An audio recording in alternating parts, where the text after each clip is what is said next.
Mussio, vous avez entendu donc ces distinctions par couleur, en tout cas combat pour l'écologie en vert, les migrants en rouge, le cléricalisme en noir, en tout cas des grandes lignes de conduite de ce pape. Et vous l'avez dit, vous, juste avant, il est aligné sur l'agenda 2030 de l'ONU. Donc, on est vraiment, c'est intéressant tout de même de voir finalement ces grandes lignes qui se dessinent. Et puis j'ai rajouté LGBTQ, la place des femmes dans l'Église. Enfin, ce sont des questions éminemment plus que politiques, oui, politiciennes, on l'a dit, sociétales, plus que sociales même, en tout cas pour les dernières lignes abordées. Finalement, c'est quelque chose qui était déjà prévisible, ça, dans la figure de Pape François, avant qu'il ne se connût de tous et avant qu'il ne devienne pape? Oui, tout à fait. Je vais vous répondre, mais auparavant, je souhaiterais euh, apporter quelque chose. Quand je dis qu'il est aligné avec l'agenda Mm. 2030, c'est pas une figure, c'est que le Vatican soutient l'agenda 2030 avec quelques réserves. On ne va pas raconter n'importe quoi non plus, avec quelques réserves en ce qui concerne tous les droits à la santé reproductive qui sont incorporés par l'agenda 2030, qui va très loin dans tous les droits à la santé reproductive et tous les droits LGBT. Donc le Vatican a fait quelques réserves là-dessus, mais sinon, il est parfaitement aligné. Et on l'a vu lors des dernières journées mondiales pour la jeunesse qui ont eu lieu à Lisbonne, dans lesquelles il était invité aux participants à prendre en charge leur empreinte carbone pour faire le voyage à Lisbonne. Voilà, donc Mm. en fait, on a une église et la tête de l'église, et je pense qu'il faut aussi se souvenir de cette phrase qui dit que quand la tête ne va pas, tout le corps se déglingue. Hein, et à mon avis, c'est un peu en train de vivre aujourd'hui, qui est parfaitement aligné avec tous les pouvoirs globalistes, mondialistes, et qui fait le jeu de ces pouvoirs. Vous dites, l'abbé, que le pape est à la remorque, à la traîne un peu de Greta Thunberg. Moi, j'ai envie de dire qu'il est à la tête, hein, parce que dans sa dernière exhortation apostolique, par exemple, il parle 33 fois de changement climatique, il ne cite que 3 fois Jésus. 19 fois Dieu, la Sainte Vierge n'est même pas citée.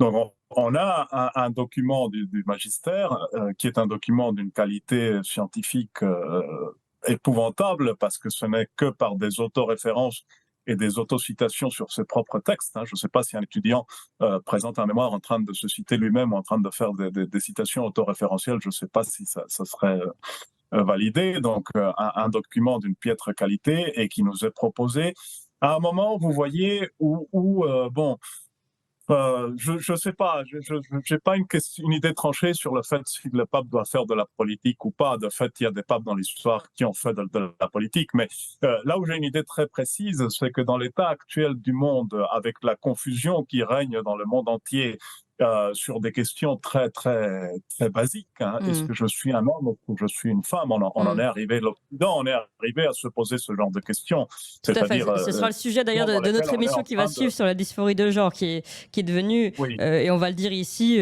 un fléau, un véritable fléau, puisque, et je vous le dis tout de suite, ce sera en avance sur l'émission d'après, un fléau car comment dire, c'est une atteinte physique et psychique terrible pour les personnes qui entament ensuite des transitions de genre. Voilà. Oui, oui, avec des conséquences Mm, mm, épouvantables pour eux. Donc aujourd'hui, on commence à être reconnu, mais surtout dans un monde, vous voyez, où on a oublié la vérité la plus évidente, la vérité la plus simple. Qui suis-je? Est-ce que je suis un homme ou une femme? L'Église catholique aurait beaucoup à apporter, aurait une voix, pour être une voix très forte, comme elle l'a été par le passé, très libre sur ces questions. Et au lieu de ça, on nous parle de tendre des ponts et pas des murailles. Et paradoxalement, au moment du Covid, tous les premiers qui se sont enfermés derrière leur palais épiscopal, c'est le pape et tous les évêques. mm. Les premiers qui ont arrêté de tendre des ponts et qui ont dressé des murailles, c'est le pape et tous les évêques. Donc avec un témoignage de vie qui est aussi parfaitement contradictoire avec ce qu'ils sont en train de nous dire. Vous voyez. Mm, Donc mm. là, ça pose déjà un vrai problème pour moi. Et ça pose un véritable problème parce que on voit curseur qui est en train de bouger et l'Église qui est en train de se préoccuper des préoccupations du monde au lieu de se préoccuper de sauver des âmes. Et l'Église ne doit pas se préoccuper de parler dans la tonalité du monde, elle ne doit pas se préoccuper de faire des exhortations qui vont servir à allumer des feux pour faire des barbecues le week-end. Dans mon cas, hein, c'est la seule utilité que je vois, cette exhortation apostolique. Mais l'Église devrait se préoccuper, pas pour convaincre, elle ne devrait pas se préoccuper pour faire de la communication sur les réseaux, elle devrait se préoccuper pour et ça devrait être la préoccupation de nous tous en tant que chrétiens, pour être chaque jour un peu plus saints, vous voyez. L'Église n'a pas besoin de communication, elle a probablement besoin de saints. Et dans le cours de l'histoire, ceux qui ont changé l'histoire, ça a été les saints, ça n'a pas été une meilleure ou une moins bonne communication de l'évêque de Caen, de l'évêque de Rouen, de l'évêque... Qu'est-ce qu'on s'en fout des réseaux sociaux de l'Église, j'ai envie de dire, vous voyez. On a besoin d'hommes d'Église qui soient ancrés dans une verticalité apostolique et qui trouvent leur verticalité dans la croix, qui trouvent leur verticalité dans le regard du Christ et pas dans l'horizontalité mondaine que nous propose le monde aujourd'hui. On a l'impression que le monde aujourd'hui court derrière cette mondanité pour essayer de se mettre à la page, pour essayer de donner des gages au monde et pour essayer de prendre la main dans la main avec ce monde qui de toute manière va aller toujours beaucoup plus vite. C'est-à-dire le jour où le pape va recevoir les représentants LGBT, on va déjà avoir inventé une nouvelle catégorie qui vont être les LGBTQQ++, ZZ. Donc, comment voulez-vous c'est impossible. C'est impossible parce que le message évangélique, c'est un message d'éternité. Et c'est ce que nous dit l'Évangile, mes paroles ne passeront pas. Donc, dans un monde où tout passe et où tout s'accélère, où tout passe très rapidement, l'Église devrait être beaucoup plus, ou du moins le pape devrait nous confirmer beaucoup plus dans ce qui ne passe pas, dans ce qui reste, dans ce qui est permanent. Et ça, malheureusement, moi, je ne le vois pas aujourd'hui. Alors, je parle beaucoup, je suis désolé, mais juste pour répondre très rapidement à la question que vous m'aviez posée, qui n'était pas celle-là, oui, quand le pape François a été élu en Argentine, on savait parfaitement ce qu'allait devenir le pontificat du pape François, et ça a été... Si j'ai encore 2 minutes, je peux vous raconter mon expérience. Bien sûr. Enfin, si le père Danziac est d'accord, mais on vous donnera juste après mon père la parole, donc il n'y a pas de problème.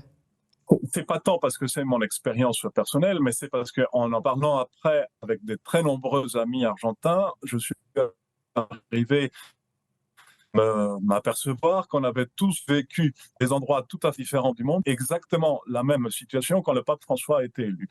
Quand le pape quand le pape Benoît XVI a démissionné, moi je me suis senti orphelin.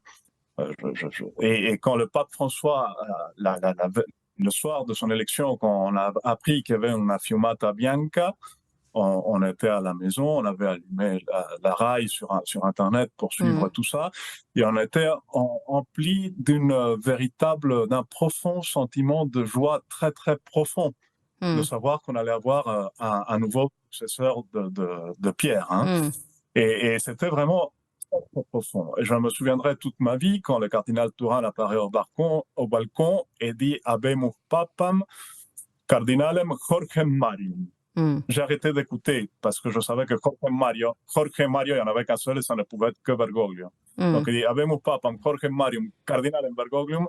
Je suis passé d'un état de joie très profond à un état de désolation intense. Alors c'est une expérience personnelle, hein, mais qui a été vécue par des nombreux Argentins. Pourquoi? Parce que nous on le connaissait, le pape François, on connaissait peut-être pas moi je le connais pas personnellement, mais on connaissait ses fruits dans son diocèse à Buenos Aires. Et un de ces fruits, peut-être le plus parlant, et ça m'a toujours surpris que les cardinaux dans le conclave ne se posent pas cette question, c'est combien de séminaristes avaient le diocèse de Buenos Aires au séminaire quand le pape François était cardinal primat d'Argentine. Oui. Buenos Aires est la plus grande ville d'Argentine. Il y a à peu près un tiers des habitants qui habitent dans le Buenos Aires et le Grand Buenos Aires. Il y avait 2 séminaristes. 2 séminaristes. Ça parle quand même d'une certaine paternité, vous voyez, ça parle même... Bien sûr. Oui. Ce sont des données objectives et je pense que les cardinaux auraient dû quand même se pencher pour savoir ce pape qui vient du bout du monde, comme il a dit lui, hein, ou de la fin du monde, comme on peut l'interpréter aussi. Pour ma part... Alors oui, mon père, Danziac. Pour ma part, il me semble que le pape est à la tête de l'Église doit s'impliquer dans les réalités du monde, hein, évidemment. Je ne dis pas que votre invité a dit le contraire, hein, mais voilà, je pense que on doit évidemment parler du ciel, de la verticalité, mais je pense que en fait l'Église quand même a son mot à dire sur la vie et le quotidien des hommes, et surtout elle a cette dimension prophétique qui a été la sienne et qui est un peu son apanage, un peu sa gloire. Vous voyez, l'Église a été une des premières à condamner le nazisme, vous voyez, alors que le nazisme est au fait de sa gloire. L'Église a condamné le communisme, même si après il y a eu de la collusion de certains de ses membres, mais tout de même le pape Pie XI a condamné le communisme, etc. Moi, je rêve, vous voyez, je rêve plutôt, je prie, vous voyez, pour rester bien surnaturel, je prie pour que l'Église continue de conserver cet instinct prophétique. Et c'est vrai que je parle évidemment à l'aune du réel que je vois, que j'éprouve. Et de ce que je peux lire, il me semble que notre époque, l'atmosphère actuelle, sociale, internationale, est confronté à des graves dangers, vous voyez, liés quand même à la pensée woke, liés au phénomène de la submersion migratoire, etc. Enfin, c'est quand même pas rien qu'aujourd'hui, le fait qu'on se mette à douter même de l'identité de ce que c'est une famille, un père, une mère. Et comme on a manifesté pour cela, on disait un père, une mère, c'est élémentaire, vous voyez, mais aujourd'hui, ça paraît même curieux de le dire, vous voyez, sur tant d'autres sujets. Or, en fait, ce qui me surprend, vous voyez, c'est que les premières victimes de ces bouleversements sociaux, qui soient liés à la question des migrations, qui soient liés aux questions woke, à proprement parler, les premières victimes, ce sont les petits. Ce sont les faibles. Les personnes qui ne peuvent pas déménager, les personnes qui sont limitées dans leur possibilité de transmettre un enseignement sûr à leurs enfants, vous voyez, qui pouvoir les armer intellectuellement. Or, ce sont eux les premières victimes. Et moi, je suis en tant qu'homme d'église, en tant que prêtre, j'ai vraiment le grand désir, au contraire, d'aider ces petits. C'est pas un concours, si vous voulez, je ne dis pas du tout que je suis le seul, mais je suis un peu surpris, vous voyez, enfin, c'est évidemment que respecter la planète, la nature, tout ça, c'est important, mais enfin, à l'heure où on se parle, il y a des combats qui sont terribles, qui se jouent, qui sont en jeu, et en fait, l'Église est assez inaudible, pour pas dire silencieuse, vous voyez, silencieuse sur les bouleversements auxquels on assiste. Alors, c'est vrai, dresser des ponts, tout ça, c'est merveilleux, si vous voulez. Moi, je veux des ponts, j'en veux plein, mais un pont, ça repose sur des murs porteurs. Hein, sur une identité forte. Qu'est-ce que ça veut dire être chrétien en 2023? L'impression que aujourd'hui c'est difficile d'être chrétien, c'est difficile de vivre les vertus chrétiennes, etc. Et c'est vrai que sous ce regard-là aussi, fois on souffre un petit peu, que l'on soit prêtre ou catholique du rang, que peut-être de souffrir, hein, on souffre un peu d'un manque de considération ou à tout le moins d'encouragement pour être confirmé dans la foi. C'est ce qui avait été dit par votre invité Santiago au début. Oui, mais sauf que vous dites qu'ici l'Église est silencieuse sur les questions importantes, mais elle n'est pas toujours silencieuse. Je l'ai dit sur ce synode qui aborde quand même des questions de l'inclusion des LGBTQ, sur les questions de la vaccination, sur les questions en effet de l'abolition des frontières pour mieux accueillir le migrant. Donc finalement, elle n'est pas silencieuse, elle évoque. Enfin, donc le pape François évoque les sujets qui l'intéressent, lui, qui sont peut-être pas les sujets attendus par l'Église et par vous, Père Danziac, comme étant ceux de l'Église. Mais finalement, en fait, c'est finalement une question de fracture politique au sein de l'Église aussi. Ici, on voit que le pape François représente une ligne qu'on peut présenter comme étant une ligne mondialiste et qui n'est peut-être pas... Il me semble, pardon, c'est une façon d'appréhender le réel, vous voyez, oui. D'appréhender le réel, on le voit bien pour ceux qui nous gouvernent d'un point de vue politique, certaines fois, quand on les écoute, quand on les entend, on se demande, et je pense ne pas être le seul, on se demande, mais vivons dans le même monde, voyons-nous la même chose lorsque nous rentrons dans une rame de métro ou lorsque nous rentrons à pied chez nous, passé 22h30. Est-ce que nous vivons dans le même monde de bisounours ou le monde du réel? Voilà, cette fameuse distinction pays réel, pays légal. Donc, Oui. et cette fracture, évidemment, elle se pose aussi dans l'Église. Je ne dis pas que le pape ne s'intéresse pas à des sujets qui ne sont pas sérieux, ou je dis que le pontificat passe sous silence certains sujets qui sont prégnants dans l'avenir de ce qu'on appelle la civilisation judéo-chrétienne d'une part, et qu'en plus, pour certains sujets qui sont importants comme la question de la famille, voilà, la question de la famille, la question de l'identité, une question de la culture, et bien là, pour le coup, en plus, les options qui sont prises sont clairement des options préférentielles classées à gauche. Voilà, Oui, je pense que mais en plus de Santiago va oui, par exemple, aller dans oui. Alors, allez-y, oui. Santiago, un exemple. Oui.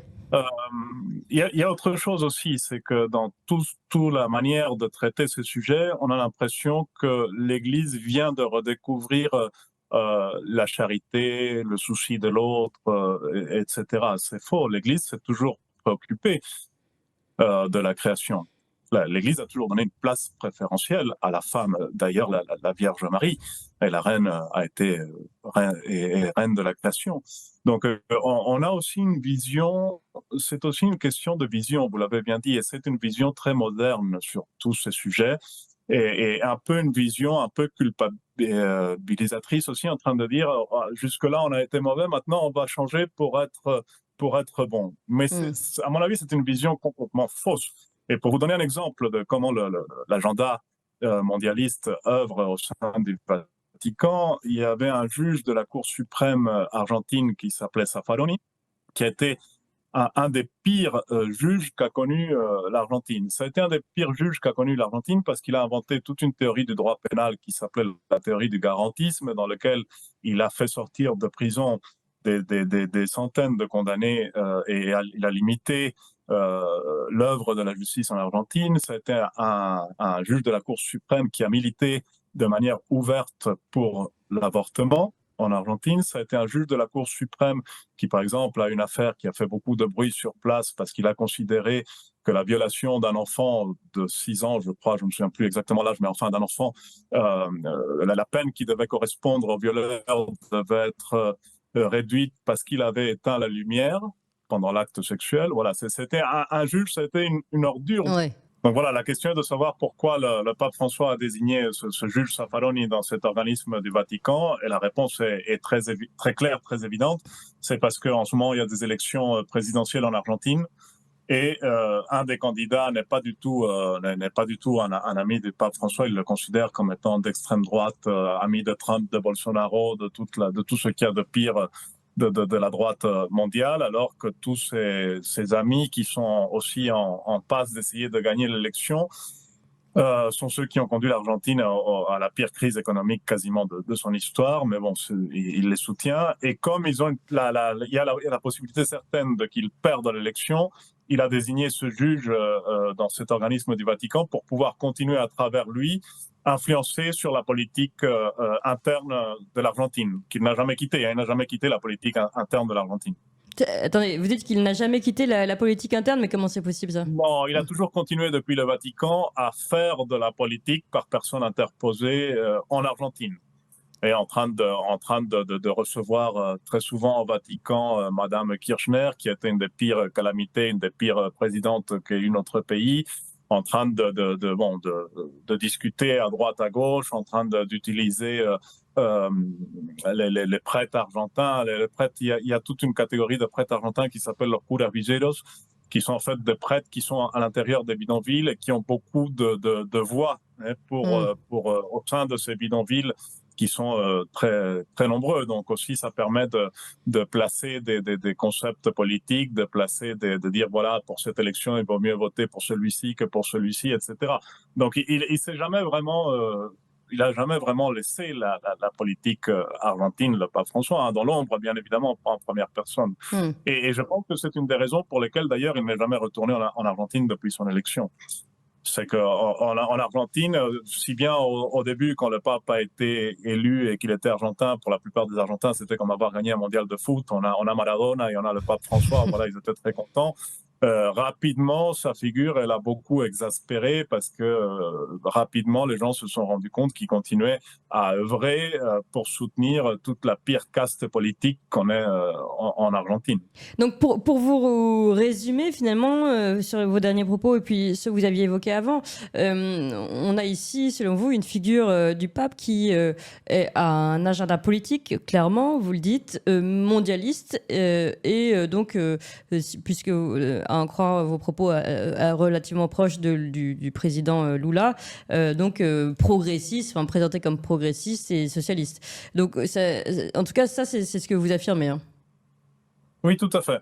D'accord. Je vais plus loin. Politiquement, j'affirme que le pape, il est aligné avec ce que je considère est l'ennemi de nos pays et l'ennemi de la civilisation chrétienne. Il faudrait beaucoup plus de temps pour développer ça. Mais bon, enfin, dis-moi avec qui tu es, je te dirai avec qui tu te promènes, je te dirai qui tu es. C'est très facile à voir. Ouais, non, mais c'est un peu la conclusion à laquelle je voudrais qu'on arrive, pas forcément que un ennemi ou pas, mais en tout cas, est-ce que la politique qu'il mène est-elle, pour revenir à la question aussi, est-elle l'ami des prêtres, est-elle l'ami de l'Église, quand on voit en effet qu'il s'agit de peut-être de remettre en question ce qu'est une famille, par exemple, comme le disait tout à l'heure Père Danziac.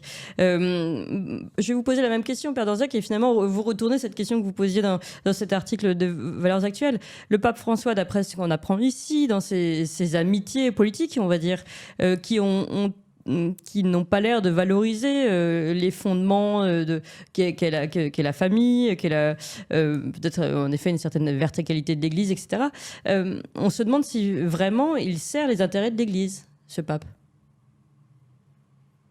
Moi, je lui ai posé ma question dans la chronique sur savoir est-ce que une question provocatrice, encore une fois, je le précise, le pape aime les prêtres, on pourrait la retourner de la façon suivante. Est-ce que les prêtres et donc les baptisés dans l'ensemble aiment le pape, voyez Donc, on peut regretter telle ou telle attitude de son pasteur. Peut-être que certains de mes fidèles regrettent certaines de mes attitudes ou de mes discours, le moins possible. Voilà, on peut peut-être regretter que le pape prenne telle ou telle position, et je l'ai dit explicitement au cours de cette émission. Ouais. Je crois que surtout, en fait, aimer quelqu'un, c'est vouloir son bien. Voilà. Et quand on veut le bien de quelqu'un, moi, j'aime le pape parce que je veux, en effet, que le pape soit toujours plus tourné vers le Christ. Voilà, c'est pas une réponse de jésuite, mais c'est une réponse. D'ailleurs, le pape lui-même dit il faut faire œuvre de parésia, c'est-à-dire de transparence, de ne pas avoir peur, de mettre les choses sur la table, etc. Donc moi, si j'avais l'occasion, si l'occasion m'était donnée de le rencontrer, j'userais de cette transparence en ayant la conviction intime, vous voyez, que c'est le plus bel hommage que je puis rendre à celui qui a autorité sur moi, que d'être transparent à son endroit et de lui dire, de lui ouvrir à la fois mon cœur, mais pas seulement dans sa dimension affective, mais de lui ouvrir aussi ma raison pour lui dire, voilà, toutes les points que je peux trouver, sinon regrettables, en tout cas insuffisants. Voilà. Mais on a vu par exemple le carré des l'Église, ça, si vous voulez, excusez-moi, mais heureusement que c'est pas à moi qui ai à juger de cela. Enfin, d'une certaine façon. Je ne pourrais pas ici, là, vous dire cela de but en blanc. Je sais qu'un jour, par contre, on aura tous des comptes à rendre sur les responsabilités que nous avons ici-bas. Il a accepté d'apprendre cette lourde charge d'être le vicaire du Christ. Eh bien, puisse, par nos prières et notre parésia à son endroit, puisse-t-il trouver les ressources pour être le meilleur serviteur de l'Église. C'est ce que je lui souhaite. Voilà. Puisque vous disiez, vous proposiez de pouvoir tout mettre à plat et comme ça d'ouvrir les discussions et de pouvoir aussi formuler éventuellement des questionnements, en tout cas auprès de ce pape François. Je crois que c'est quand même ce qu'a fait le cardinal Robert Sarah, par exemple. Donc il y a des discussions au sein de l'Église qui sont possibles, peut-être justement peut-être pas suffisantes aussi. Bah, les discussions, elles sont possibles dans la mesure où il y a un véritable dialogue entre deux parties. Voilà, de fait, il y a eu des réflexions, ce qu'on appelle des doubias, c'est-à-dire une sorte d'explication de texte qui a été demandée par certains cardinaux, le cardinal Sarah, le cardinal Müller, le cardinal Burke, etc., quelques figures parmi le collège cardinaliste. Bon, maintenant, certaines fois, ils ont reçu comme réponse du silence, certaines fois, ils ont reçu des réponses qui n'étaient pas ceux qui les ont posées les ont estimées insuffisantes ou à côté. Écoutez, moi je dis moi il me sera pas demandé des comptes sur les réponses. Il me sera demandé des comptes sur savoir est-ce que j'ai posé les bonnes questions. D'accord. On entend bien. Maître Mussio, peut-être un dernier mot pour conclure aussi cette table ronde. Oui, je crois que à sa façon, à sa manière, et de manière assez mystérieuse, hein, on a peut-être aussi le pape qu'on mérite, je sais pas, mais je pense que d'une manière assez mystérieuse, il nous confirme de manière détournée dans la foi, et je m'explique. On a été habitué à avoir des papes qui étaient d'une limpidité théologique, intellectuelle très forte. Clairement, ce n'est pas le cas. On a un pape qui ne s'exprime sur des questions sur lesquelles il doit s'exprimer et qui, par des comportements, des attitudes et d'absence de prise de position, même ambiguë, laisse planer une confusion terrible. Hein, et on voit des ténèbres prendre place dans ce qu'est l'Église. Et on voit une confusion à tous les niveaux, que ce soit au niveau des évêques, au niveau des prêtres, au niveau des fidèles, au niveau des gens qui ne croient pas. On voit que l'Église, elle est confuse. On ne sait pas très bien quel est le message que nous livre aujourd'hui l'Église, même si le message de l'Église est un message d'éternité qui n'a pas changé et qui ne changera pas. Mais quand je dis que d'une manière détournée, il nous confirme dans la foi, c'est que je crois que peut-être ce qu'on doit en tant que chrétien comprendre de ce pape, c'est qu'il ne faut pas non plus qu'on donne plus d'importance au pape que n'a le pape. Vous voyez, le pape, il est là pour être le vicaire du Christ sur la terre et nous confirmer. Et c'est à nous aussi, en tant que chrétiens, si on n'a pas les réponses, d'aller chercher les réponses qui existent à toutes ces questions. Parce que même si lui ne répond pas au dubia des cardinaux, les réponses, elles ont été apportées dans l'histoire très riche de l'Église. Elles ont été apportées par les premiers pères apostoliques, elles ont été apportées par toute la tradition de l'Église, elles ont été apportées par saint Thomas, elles ont été apportées. Donc, quelque part, c'est un pape qui ne peut pas nous laisser non plus. On ne peut pas se contenter de dire non, il n'a pas répondu, non, je ne sais pas. C'est à nous aussi d'aller, d'approfondir notre foi et d'aller plus loin pour lire, pour s'instruire et pour se former. Et je pense que de cette manière assez mystérieuse, peut-être qu'aussi il nous confirme dans notre foi. Vous voyez, on ne peut pas non plus rester dans l'attitude de dire bon, tout ce que dit un pape c'est bien, tout ce que dit un pape c'est mal. Il n'y a pas de dualité. On doit aussi, nous, exercer notre libre arbitre, qui était le premier don que Dieu nous a donné, mais pas pour l'exercer à la manière dont l'exercent les calvinistes et les protestants, sinon pour l'exercer en train d'aller rechercher dans le corps très très profond, très très riche de la tradition de l'Église, des Écritures saintes, les réponses aussi, et d'aller les chercher en vérité. Et je pense que de cette manière-là aussi, quelque part, peut-être que d'une manière un peu détournée, on peut aussi être confirmé dans la foi en train de se rencontrer des vérités qui ne changeront pas, qui ne passeront pas.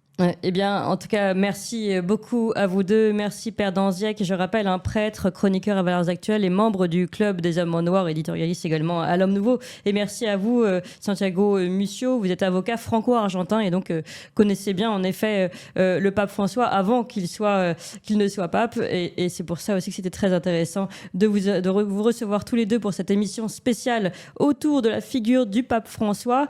Merci à vous deux. Et puis, eh bien, très joyeuse Toussaint à tous.